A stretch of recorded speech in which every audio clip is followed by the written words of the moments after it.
adanya surat keputusan bersama ya terkait pelarangan operasional kendaraan angkutan barang selama masa Lebaran, ini imbasnya kepada ya salah satunya kepada kami di dunia angkutan barang. Kami tidak boleh beroperasi ya. Bagi kami kendaraan angkutan barang itu kan tidak bisa hanya dilihat selama 17 harinya. Karena kenapa? Beberapa pengusaha atau rekan-rekan ini yang beroperasi untuk trayek jarak jauh. Otomatis kan mereka harus menyiapkan tanggal berapa mereka harus melakukan pengiriman terakhir, seperti itu.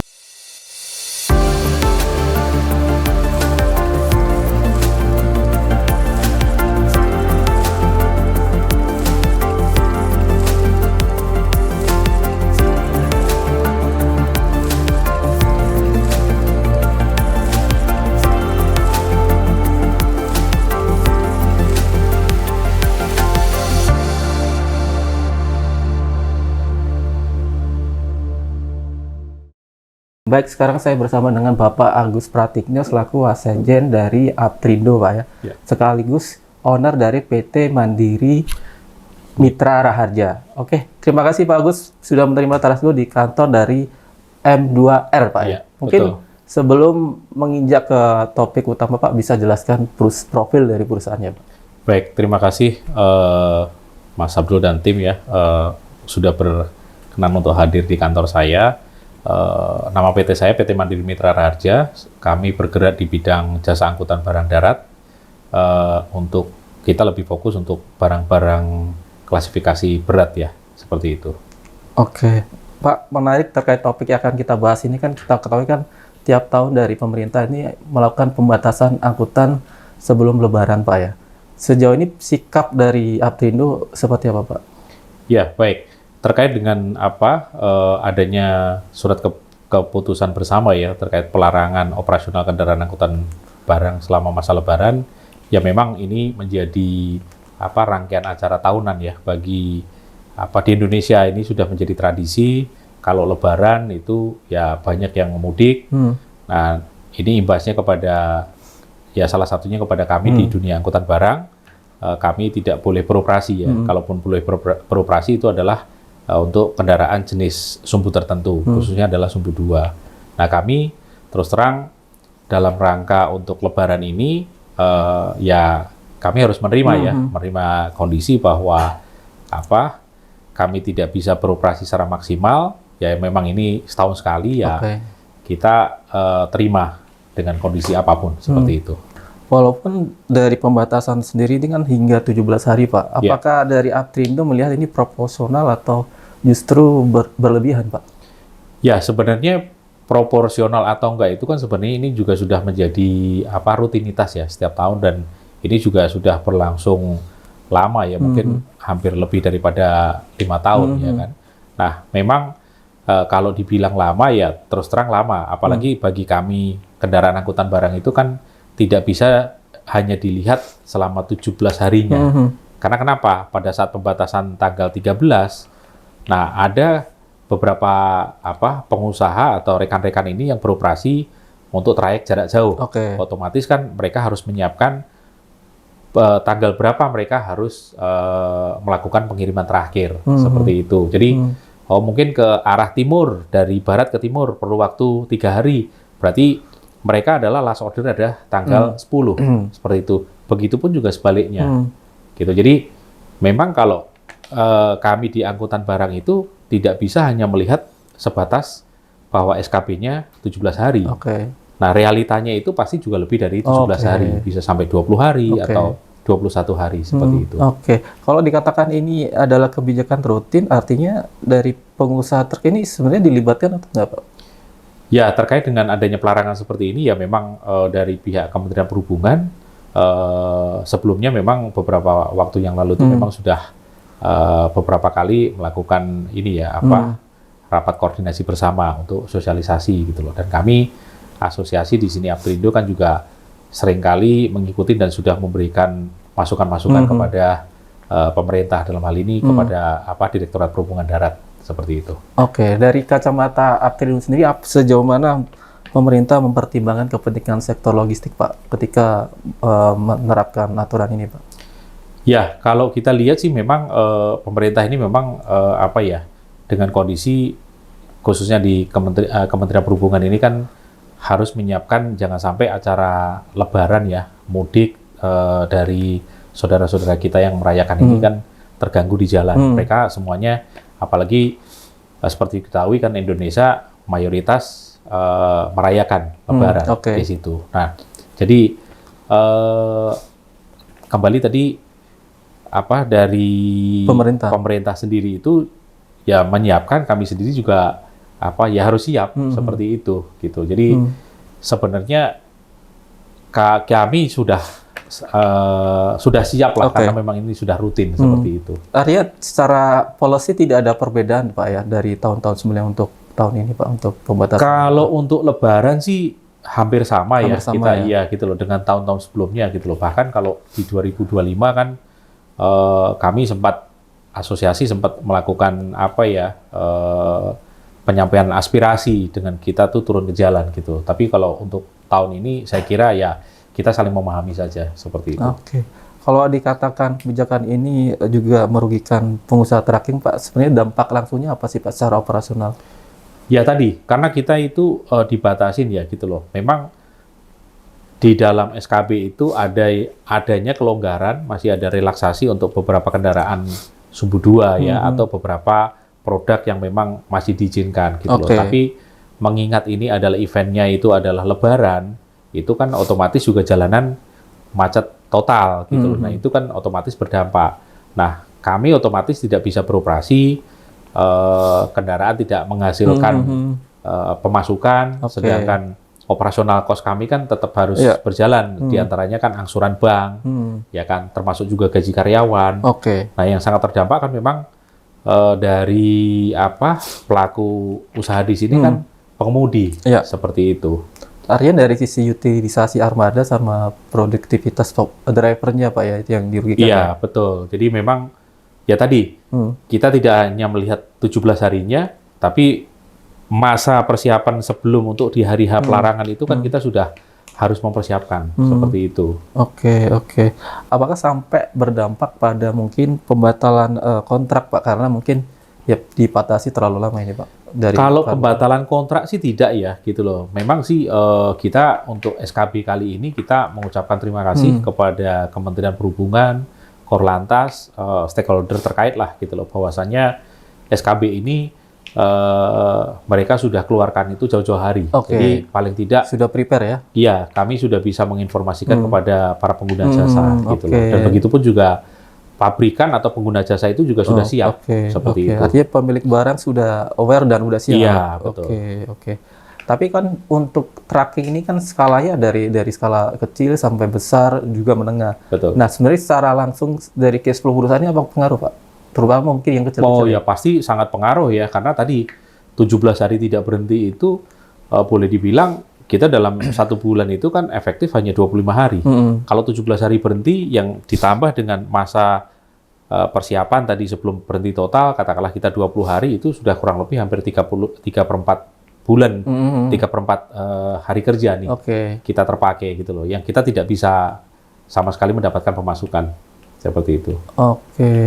Artinya kalau dari cash flow perusahaan ini berapa kerugian Pak yang mungkin harusnya 17 hari ini bisa mendapatkan profit Pak? Ya tadi, karena secara efektif kita tidak bekerja itu hampir 3/4, ya boleh dibilang kita tidak menghasilkan pemasukan sama sekali itu ya antara 50 sampai dengan 75%. 75%? Iya, betul. Oke. Seperti itu. Siasatnya Pak agar tetap kas perusahaan sehat Pak?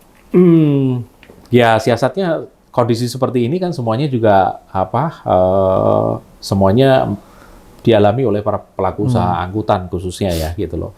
Nah kami memang jauh-jauh hari juga sudah mempersiapkan bagaimana ini gitu loh.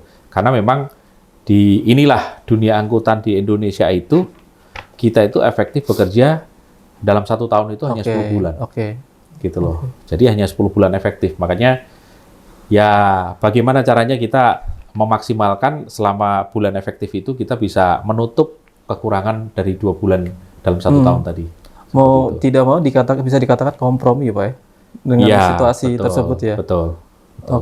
Apakah pernah dari Aptrindo menghitung secara angka, Pak, dari banyak pembatasan itu, dari entah itu Lebaran, tahun Natal, itu hitungan rupiahnya mungkin, Pak, untuk Kalau hitungan rupiah otomatis kan masing-masing company berbeda ya gitu loh. Cuma yang tadi yang perlu saya tegaskan adalah bahwa dalam 1 tahun usaha angkutan itu efektif hanya 10 bulan.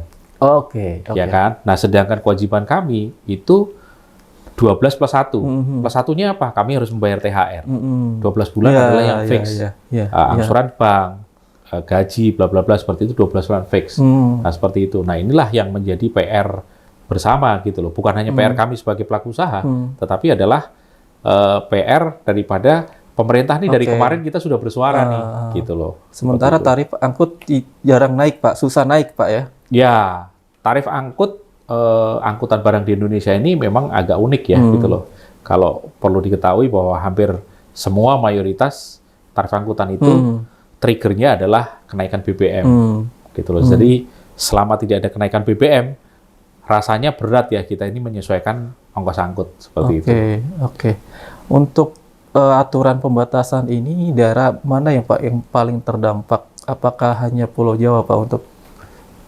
Ya, saat ini karena jumlah populasi penduduk paling banyak itu adalah di Pulau Jawa ya, otomatis kan yang sangat-sangat terdampak adalah Pulau Jawa ya. Berikutnya adalah Pulau Sumatera, ya kan mungkin Bali ya, Bali khususnya karena memang sebenarnya itu terdampaknya dalam rangka kebanyakan saudara-saudara kita ini selama karena adanya libur cukup panjang, mereka berwisata seperti itu.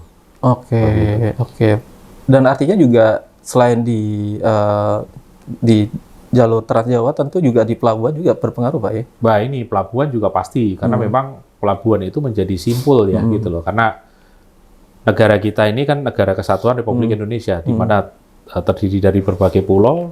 Nah, simpul-simpul ini tadi ada di pelabuhan nih. Jadi memang pelabuhan ini yang menjadi titik kritis juga gitu. Oke. Artinya juga ada penyesuaian di pelabuhan dong ya?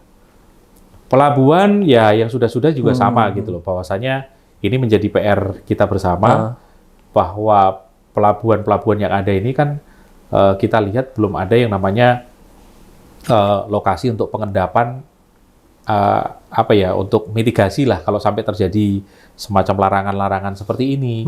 Ini bagaimana dengan kendaraan angkutan barang yang cukup besar ya gitu loh. Kan selama ini hanya kita tuh pemerintah hanya fokus pada kendaraan yang ingin menyeberang. Tapi bagaimana kendaraan yang tertahan ini juga harus dipikirkan seperti itu.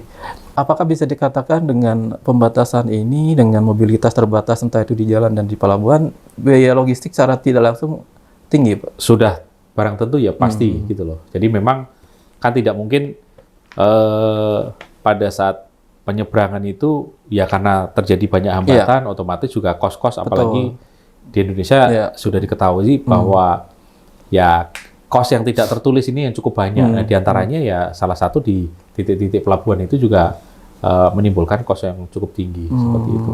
Karena mungkin pelabuhan itu sebagian dialihkan untuk mudik, Pak ya? Betul. Oke. Kalau terkait komoditasnya yang paling terdampak, Pak, dengan pembatasan ini, Pak? Kalau komoditas terdampak ya hampir semua komoditas karena memang ini kita masif ya, walaupun tadi kembali bahwa di dalam SKP kan ada beberapa produk tertentu yang memang diizinkan gitu loh. Tetapi mengingat karena ini Lebaran ya kan, ini yang memang agak susah gitu loh. Jadi orangnya juga ikut libur gitu loh. Kalau pabriknya siap belum tentu, apalagi jalanannya crowded seperti itu. Nah itu ya pasti akan sangat berdampak terhadap distribusi barang. Termasuk mungkin sektor industri seperti manufaktur, retail, bahan pokok. Sudah pasti, iya. Apakah sebelumnya dia udah mensiasati juga mungkin? Kalau manufaktur kan rata-rata ya tadi, karena ini sudah menjadi kebiasaan ya tahunan, beberapa perusahaan manufaktur itu kan sudah memonitor, biasanya mereka meminta informasi kapan adanya pelarangan, nah mereka juga sudah bersiap gitu. Udah stok barang dulu mungkin. Betul. Di minggu-minggu ini kan tinggal 2 minggu lagi ya kita Lebaran. Jadi minggu-minggu ini itu tanggal 1 sampai tanggal 10 ini ya memang untuk para pengusaha angkutan barang ini boleh dibilang kita panen gitu loh. Cuma ya kondisinya kita balapan dengan penerima barang itu aja. Seperti itu. Di luar Pulau Jawa yang paling signifikan Pak dampaknya Sumatera. Iya, Sumatera. Itu karena apa, Pak? Ya Sumatera kalau kita lihat kan sekarang boleh dibilang kan populasi juga sudah mulai ada peningkatan gitu loh. Belum lagi ditambah infrastruktur jalannya juga sudah mulai bagus gitu loh. Jadi paling tidak itu banyak sekali perpindahan ya gitu loh. Perpindahan daripada orang-orang ini kan cukup banyak juga gitu loh. Yang di Sumatera yang mudik tadi gitu loh. Mudik atau balik ke Sumatera itu kan peningkatannya signifikan seperti itu. Oke. Kalau dikatakan tadi dampak makronya itu biaya logistik tinggi artinya inflasi kan Pak ya. Dan harga barang pun ikut naik Pak ya.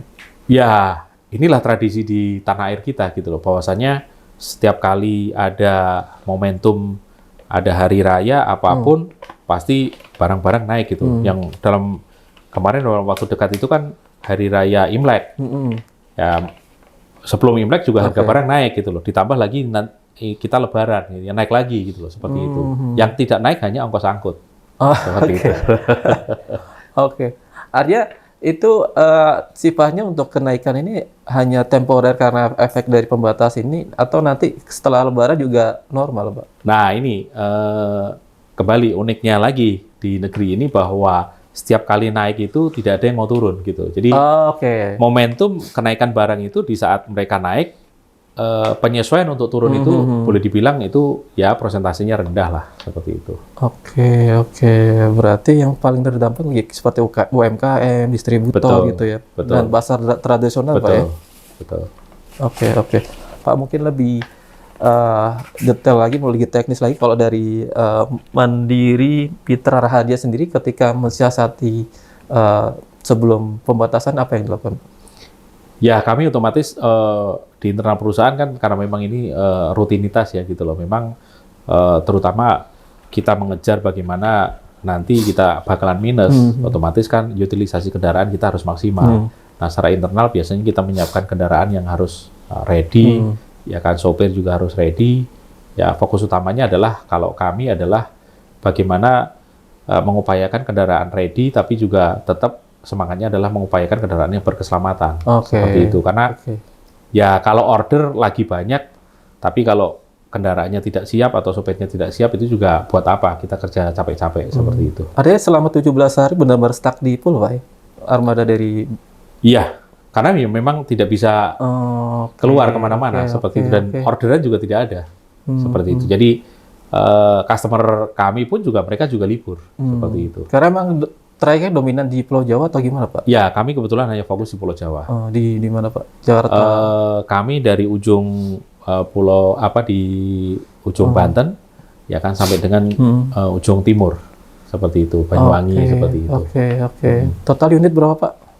Ya, adalah kurang lebih 100 unitan, seperti itu. Oke. Dengan beban aset 100 unit itu tidak mudah Pak ya dengan 17 hari pembatasan itu Pak ya. Ya.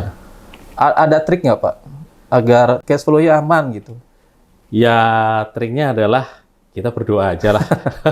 Karena memang ini sudah saya bermain tracking kan kurang lebih 15 tahun ya gitu. Jadi memang ini sudah menjadi rutinitas. Ya kami sudah bisa memprediksi bagaimana ya kita strateginya. Kita atur aja napas kita seperti itu. Ya hampir semua pengusaha truk juga pasti mengalami hal yang sama. Oke. Kembali ke Aptrindo Pak, dengan ini akan menjadi kebijakan rutin Pak tiap tahun. Apa usulan dari Aptrindo Pak untuk tetap dievaluasi gitu? Kami sih sebenarnya sudah beberapa kali menyampaikan kepada pemerintah ya dalam hal ini Perhubungan Darat, Kementerian Perhubungan bahwasanya kami bukan dalam rangka menolak larangan atau pembatasan gitu loh. Tapi paling tidak pemerintah itu juga memikirkan kami sebagai pelaku usaha. Ya kan di mana kami ini kan angkutan barang ini kan juga menjadi urat nadi perekonomian gitu loh. Tanpa adanya tracking, nah bagaimana distribusi itu bisa berjalan? Kan tidak bisa tiba-tiba sampai di tujuan. Nah, kami sudah bolak-balik menyampaikan apa sih pemerintah berikan kepada kami gitu. Jangan selalu kami harus selalu nurut gitu loh. Tapi tolong pemerintah juga mempertimbangkan nasib kami juga gitu loh. Bahwa kami ini kan jangan hanya melihat pengusahanya gitu, tapi kami ini juga mempekerjakan para karyawan, sopir khususnya seperti itu kan mereka juga butuh penghidupan juga. Ya kan. Jadi bolak-balik kami Aptrindo selalu menyampaikan bahwa pemerintah harus ada simpati dan empati lah bagi kami pelaku usaha angkutan barang gitu loh. Jangan di saat kami dibutuhkan ya kami menjadi ujung tombak gitu. Tapi di saat itu kita dilupakan. Nah, kita beberapa kali mengusulkan adanya insentif bagi pelaku usaha ya, insentif fiskal, ya kan. Salah satunya mungkin diberi keringanan diskon pajak, diskon BPN gitu loh. Nah, terakhir kami juga sebenarnya juga menyampaikan kepada pemerintah itu terkait isu permajaan angkutan barang. Ini kan juga harus hadir pemerintah, jangan kami dipaksa menyelenggarakan angkutan barang, tapi pemerintah tidak mau tahu.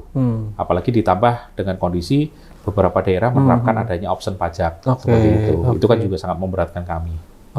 Tapi dari aturan yang ada, poin apa Pak yang bisa direvisi dari pembatasan, entah itu durasinya, komoditasnya? Ya kalau untuk poin sih 1 tahun terakhir ini Pak Dirjen Perhubungan Darat, Pak Aan itu sudah cukup bijak ya. Terima kasih Pak Aan bahwa tidak saklek bahwa pelarangan itu totalitas. Kalau mungkin tahun-tahun kemarin itu setiap kali kita berkaca, setiap kali ada pelarangan totalitas, baik jalan tol maupun jalan nasional gitu loh. Jadi kita bingung gitu loh. Tapi seiring waktu dari Perhubungan Darat juga mendengarkan masukan kami ya kan, para pelaku usaha itu meminta supaya beberapa area jalan itu, jalan nasional khususnya itu boleh diakses oleh kendaraan angkutan barang seperti itu. Jadi sebenarnya juga mungkin kami memahami lah, mereka juga pusing juga seperti itu. Terakhir closing statement Pak untuk apa yang ingin disampaikan Pak untuk pemerintah terkait masukan dari Aptrindo dan apa yang ingin disampaikan untuk teman-teman tracking nih Pak?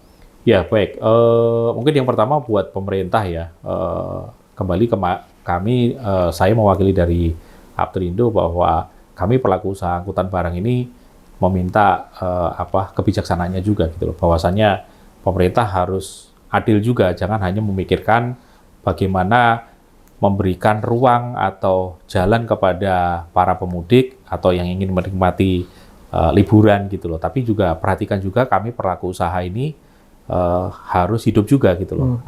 Kami tunggu insentif-insentif yang dapat menjadi stimulus kami ya, kami tetap bisa survive dan kami bisa tetap mengembangkan dunia usaha angkutan barang di Indonesia.